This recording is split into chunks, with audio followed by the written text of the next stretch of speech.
자, 피해게임2 1화부터 분석 리뷰를 해보도록 하겠습니다. 피해게임에 오신 여러분 환영합니다. 정말 첫 대면인데 당연히 어떤 사람들이 있는지 좀 탐색을 하는 모습이 보이죠. 이제 파이님에 대해서 다들 과하게 견제를 하는 모습이 보이는데 이게 좋은 판단은 아닌 것 같아요.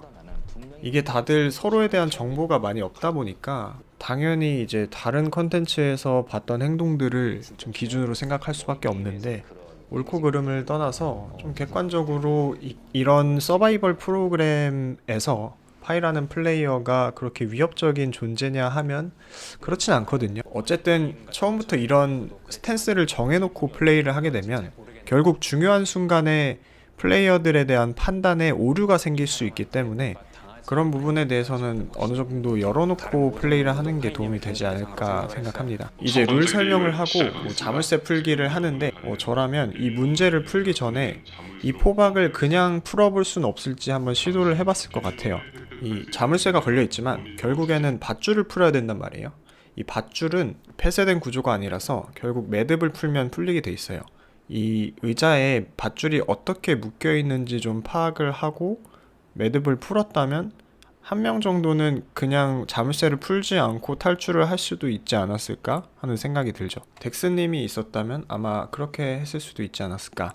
이제 그런 걸 생각하면 이 플레이어들의 포박 정도가 조금씩 달랐던 게 좀 아쉬운 부분이었다라고 말할 수 있겠죠. 저택까지 이어진 이정표를 보고 빠르게 길을 찾아 저택에 도착해야 합니다. 이제 문제가 나오는데, 사실 이런 방탈출이나 퍼즐 게임 이런 거 좋아하는 사람들은 이 8, 1, 0 그리고 9랑 6, 디지털이면 5랑 2 이게 이런 게 같이 나오면 거의 반사적으로 이렇게 뒤집어 볼 생각을 합니다.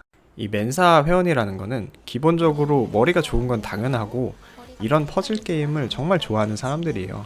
당연히 이 유리사님한테 유리할 수밖에 없었다. 다만 살짝 아쉬웠던 거는 번호를 그대로 놓고 갔던 게, 넉스님이 그 자물쇠를 충분히 보고 풀 수 있었거든요. 넉스님이 그 판단을 조금 더 빨리 했다면 1등이 바뀌었을 거라고 생각합니다. 생각보다 이거를 못 푸셨다는 거에 좀 당황했어요. 뒤집어도 약간 똑같이 볼 수 있는 이렇게 숫자들이구나. 사실 이렇게 전체로 뒤집었을 때는 21이 위에 있잖아요. 그래서 아마 그 순서 때문에 더 늦게 푼 사람도 있었을 거예요. 그래서 답을 명확하게 보여주려면 이렇게 보여주기보다는 이렇게 원본대로 놓고 한 칸 한 칸을 뒤집어서 점점 감소하는 수열로 보여주는 게 확실하죠. 그리고 이제 컨닝이 나왔는데 이건 사실 바로 나와야 되는 생각이에요. 옆 사람이 자물쇠를 풀었는데 그거를 보고 싶은 게 당연하잖아요. 자물쇠를 풀고 나가자마자 컨닝하려는 시도를 하고, 근데 그걸 먼저 푼 사람이 번호를 바꿔서 막히고, 그런 그림이 나왔어야 되는 거죠. 아마 다들 생각은 했지만 그게 하면 안 되는 행동이라고 생각을 해서 행동으로 옮기지 못했던 게 아닐까, 이렇게 생각을 합니다.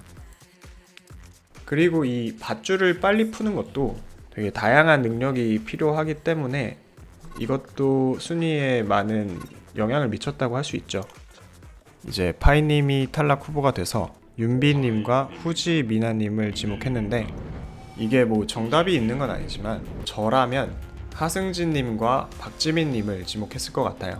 왜냐면 이 플레이어들이 각자 자기만의 재능과 강점이 있을 거란 말이죠. 아직 이 플레이어들의 능력에 대해서는 잘 알 수가 없는데, 하승진님과 박지민님은 너무나도 확실하게 드러나 있는 능력들이 있잖아요. 박지민님은 사람들 간의 관계를 형성하고 그걸 잘 이용하는 능력을 피해게임 1을 통해서 보여줬고, 하승진님은 피지컬이 압도적인 게 그냥 보이죠. 게임의 승패는 게임을 해봐야 알 수 있지만 적어도 이 두 사람은 이 데스매치에 필요한 능력보다는 다른 능력의 비교 우위를 가지고 있기 때문에 통계적으로 접근을 했을 때 이 두 명을 선택하는 것이 리스크 대비 이익이 더 크다고 판단을 해서 그렇게 선택을 했을 것 같습니다. 그리고 한 명을 정해야 되는 상황에서 남녀 구도 얘기가 잠깐 나오고, 후지미나님이 도발에 넘어가서 자진 출전하는 것처럼 나오는데 그것보다는 현재 구도에서 본인이 지목되는 게 거의 확실해 보이기 때문에 베네핏을 약속하는 게 무의미하다는 걸 알지만 그냥 투표로 넘어가서 선정되는 것보다는 조금이라도 이득을 보는 쪽을 선택하자는 판단이었던 것 같습니다. 나는 뭐 가능성이 없지 않아. 어차피 이제 데스매치를 시작하는데 뭐 그때그때 상황 판단이 필요하겠지만 기본적인 운영은 이 4개의 목표물의 위치를 내가 원하는 대로 컨트롤하는 게 중요합니다. 이 판의 내 귀퉁이에 있는 출발 지점 2개와 목표물 2개는 움직일 수가 없기 때문에 그걸 기준점으로 삼아서 나머지 2개의 목표물이 있는 타일을 이동시키면서 지금 나의 진행 방향과도 연결시키고 또 그 다음에 나아가야 할 방향과도 연결시키면서 상대방의 다음 목표물은 연결되지 않도록 유도하는 게 좋은 운영이라고 할 수 있습니다. 그리고 본인이나 상대방의 말을 판 밖으로 밀어낼 수 있는지, 밀어내면 어떻게 되는지 이 부분에 대한 설명이 없는데 이걸 명확히 알면 게임 운영에 큰 변수가 될 수 있겠죠. 결국 상대 말의 진행은 생각하지 못하고 자기 말의 진행만 생각했던 파이님이 패배하게 됩니다. 게임이 끝났습니다. 고생하셨습니다. 그리고 룰을 공개하는데 투표를 해서 바로 탈락자가 발생했던 원과는 다르게 데스매치를 하게 되고 결국에는 투표 방향이 어떻게 되든 1대1 게임 능력이 뛰어난 사람이 살아남을 수밖에 없는 구조가 됐다.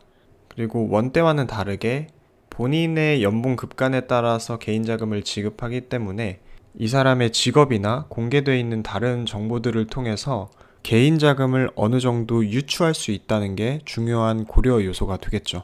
그리고 서출구님이 납치가 되는데 납치라고는 하지만 사실 저였어도 따라갔을 것 같아요. 히든 플레이어라는 존재 자체가 정보에 있어서는 우위에 있고 그 히든 플레이어로 있는 동안은 탈락에서 면제가 되기 때문에 여러모로 이득이 많은 게 사실입니다. 이렇게 피해 게임 2 1화를 리뷰해봤는데 전체적으로 참가자들의 개성이 좀 뚜렷해서 좋았고 분위기가 화목한 MT보다는 좀 치열한 서바이벌 분위기가 나서 좋았습니다. 아쉬운 점이 있다면 아직까지는 그렇게 종합적인 능력과 전략이 필요한 게임이 나오지 않았는데 이게 첫 화다 보니까 등장인물과 이 프로그램에 대한 소개를 더 중점으로 했던 것 같습니다. 그 다음 화들이 많이 기대가 됩니다. 그럼 저는 2화 리뷰로 돌아오겠습니다. 감사합니다.